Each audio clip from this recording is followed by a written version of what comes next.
بسم اللہ الرحمن الرحیم۔ دستور ٹی وی کے ناظرین السلام علیکم۔ ناظرین، آج کی یہ ویڈیو سلطنت عثمانیہ کے سلطان مراد کی بیٹی ختیجہ سلطان کی ہسٹری پر مبنی ہے۔ ختیجہ سلطان نے کتنی شادیاں کی، ان کو زندگی میں کیا کیا مشکلات کا سامنا کرنا پڑا اور ضلع وطنی کے بعد کہاں جا کر زندگی گزاری، یہ سب کچھ آپ اس ویڈیو میں جان سکیں گے۔ ویڈیو کو شروع کرنے سے پہلے آپ سے گزارش ہے کہ ویڈیو کو آخر تک لازمی دیکھیے گا تاکہ آپ اس مکمل معلومات سے مستفید ہو سکیں۔ ناظرین، ختیجہ سلطان 5 اپریل سن 1870 کو استنبول میں پیدا ہوئیں۔ ان کے والد کا نام سلطان مراد اور والدہ کا نام سیان قادن تھا۔ یہ اپنے والد کی سب سے بڑی بیٹی اور والدہ کی اکلوتی بیٹی تھیں۔ ان کی پرورش سن 1876 تک ایک محل میں چھپ کر کی گئی، کیونکہ ایک شہزادے کے طور پر ان کے والد کو اولاد نہیں ہونی چاہیے تھی۔ سلطنت عثمانیہ کے قانون کے مطابق کسی بھی شہزادے کو تخت نشین ہونے سے پہلے بچے پیدا کرنے پر پابندی تھی، اور ختیجہ سلطان کی پیدائش کے وقت اس قانون پر سختی سے عمل درآمد کروایا جا رہا تھا۔ سن 1876 میں سلطان عبدالعزیز کی معزولی کے بعد جب ختیجہ سلطان کے والد مراد سلطان کے تخت پر فائز ہوئے تو ان کا خاندان دولمبائی محل میں آباد ہو گیا، لیکن بدقسمتی سے صرف 3 ماہ تک حکومت کرنے کے بعد سلطان مراد کو 30 اگست سن 1876 کو ذہنی بیماری کی وجہ سے معزول کر دیا گیا اور جرگان محل میں قید کر دیا گیا۔ ناظرین، سلطان مراد کو جب تخت سے معزول کیا گیا اس وقت ختیجہ سلطان کی عمر 6 سال تھی۔ ختیجہ سلطان بچپن سے ہی ایک خوش مزاج لڑکی تھیں اور کہانیوں سے محبت کرتی تھیں، اور یہاں تک کہ وہ کہانیوں کو سنتے ہوئے ان میں کھو جاتی تھیں۔ جیسے جیسے وہ بڑی ہوتی گئیں ان کی دلچسپیاں تیزی سے واضح ہوتی گئیں، اور انہوں نے جیسے ہی پڑھنا سیکھا وہ چپکے چپکے سے اپنے والد کی کتابوں میں سے ناول نکالتیں اور رات بھر جاگ کر انہیں پڑھتیں۔ ان میں سے زیادہ تر ناول فرانسیسی زبان میں تھے، کیونکہ انہیں فرانسیسی زبان آتی تھی جو انہوں نے اپنی سوتیلی ماں گوریز خانم اور والد سے سیکھی تھی۔ انہوں نے تقریباً 20 سال اپنے والد کے ساتھ جرگان محل میں گزارے۔ ختیجہ سلطان فطرت کے لحاظ سے قدرے زیادہ رومانوی تھیں۔ وہ اتنی خوبصورت تھیں کہ انہیں دن کی شہزادیوں کا ستارہ کہا جا سکتا تھا۔ جب ان کی عمر 26 سال ہوئی تو ان کا شادی کا شوق بڑھنے لگا۔ ان کے والد نے ان کی خواہش کو دیکھتے ہوئے سلطان عبدالحمید کو ان کا شوہر تلاش کرنے کا کہا، اور ساتھ ہی ختیجہ سلطان کو بتایا گیا کہ اگر وہ ایک مرتبہ جرگان محل سے نکل جائیں گی تو دوبارہ واپس نہیں آ سکتی۔ لیکن ختیجہ سلطان نے جرگان محل کو چھوڑ کر شادی کرنے کو ترجیح دی، جس کے بعد سلطان عبدالحمید نے ختیجہ سلطان کو یلدیز محل بلوا لیا اور ان کے لیے ایک ویلا کی تزئین و آرائش کرنے کا حکم دیا گیا، اور جب ویلا تعمیر ہو گیا تو اس کی تصاویر مراد سلطان کو بھیجی گئیں۔ سن 1909 میں ختیجہ سلطان کی شادی علی واصف سے کر دی گئی، لیکن یہ شادی شروع سے ہی ناخوشگوار تھی۔ شادی کے بعد اس جوڑے کو اورتاکیا کے محلات میں سے ایک محل ان کی رہائش گاہ کے طور پر دیا گیا، جہاں ان کے پڑوس میں سلطان عبدالحمید کی بیٹی نعیم سلطان اپنے شوہر محمد کمال الدین پاشا کے ساتھ رہتی تھیں۔ سن 1904 کے اوائل میں یہ بات سامنے آئی کہ نعیم سلطان کے شوہر محمد کمال الدین پاشا اور ختیجہ سلطان ایک دوسرے کو پسند کرتے ہیں اور دونوں کے بیچ عاشقی چل رہی ہے۔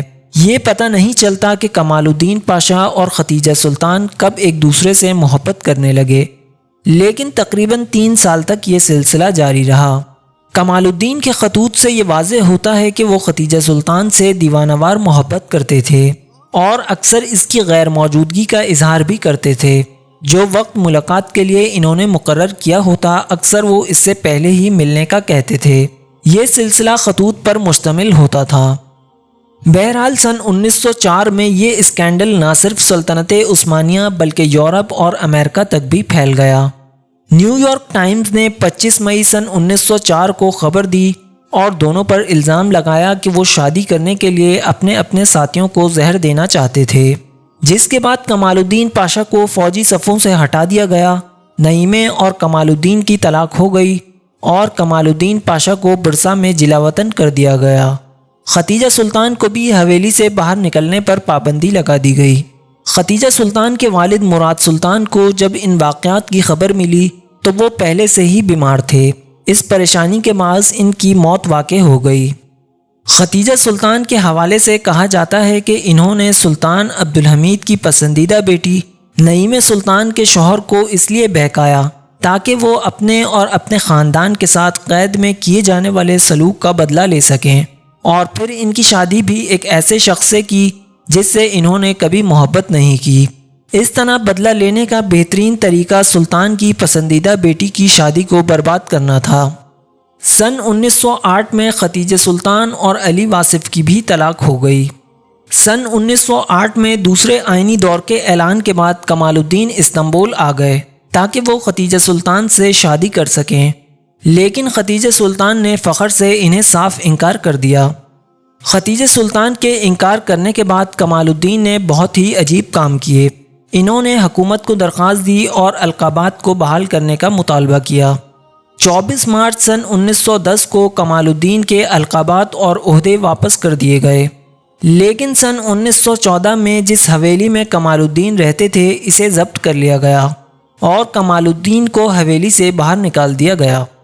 سن 1909 میں ختیجہ سلطان کی ملاقات وزیر خارجہ کے سیکرٹری رؤوف سے ہوئی اور جلد ہی دونوں نے شادی کر لی۔ اس شادی سے ان کے 3 بچے ہوئے، جن میں سے ایک بچے کی وفات بچپن میں ہی ہو گئی۔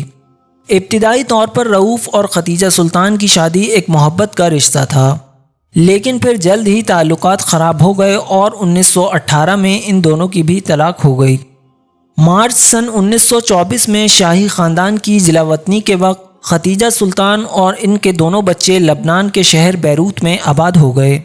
بیروت میں آباد ہونے کے بعد شروع میں وہ اپنے سابق شوہر رؤوف کی طرف سے بھیجی گئی کچھ رقم پر گزارا کرتی تھیں، لیکن جب رؤوف کو اسمگلنگ کے کیس میں نوکری سے برخاست کر کے جیل میں ڈال دیا گیا تو ختیجہ سلطان کے پاس پیسے بالکل ختم ہو گئے، جس کے بعد ختیجہ سلطان نے اپنی بیٹی سلمہ کی شادی کسی اچھے گھر میں کرنے کا فیصلہ کیا، لیکن غریب ترک شاہی خاندان کے لیے مناسب رشتہ تلاش کرنا بہت مشکل تھا۔ تقریباً 5 سال کے انتظار کے بعد ہندوستان میں انہیں ایک مناسب رشتہ ملا۔ ہندوستان حیدرآباد کے راجہ لوگ اس وقت دنیا کے امیر ترین آدمی سمجھے جاتے تھے۔ سن 1937 میں ختیجہ سلطان نے اپنی بیٹی سلمہ کی شادی راجہ سید ساجد حسین سے کر دی۔ ایک سادہ شادی کے بعد ختیجہ سلطان کی بیٹی ہندوستان چلی گئیں۔ ختیجہ سلطان کو فالج کا دورہ پڑا اور آخر کار اسی غربت میں 13 مارچ سن 1938 کو 70 سال کی عمر میں ان کا انتقال ہو گیا۔ انہیں شام کے شہر دمشق میں سلیمانیہ تقیہ مسجد کے قبرستان میں دفن کیا گیا۔ ناظرین، یہ تھی آج کی ویڈیو۔ امید کرتے ہیں کہ آپ کو یہ ویڈیو پسند آئی ہوگی۔ ملتے ہیں بہت جلد ایک نئی تاریخی، تحقیقی اور معلوماتی ویڈیو کے ساتھ۔ جب تک کے لیے اللہ حافظ۔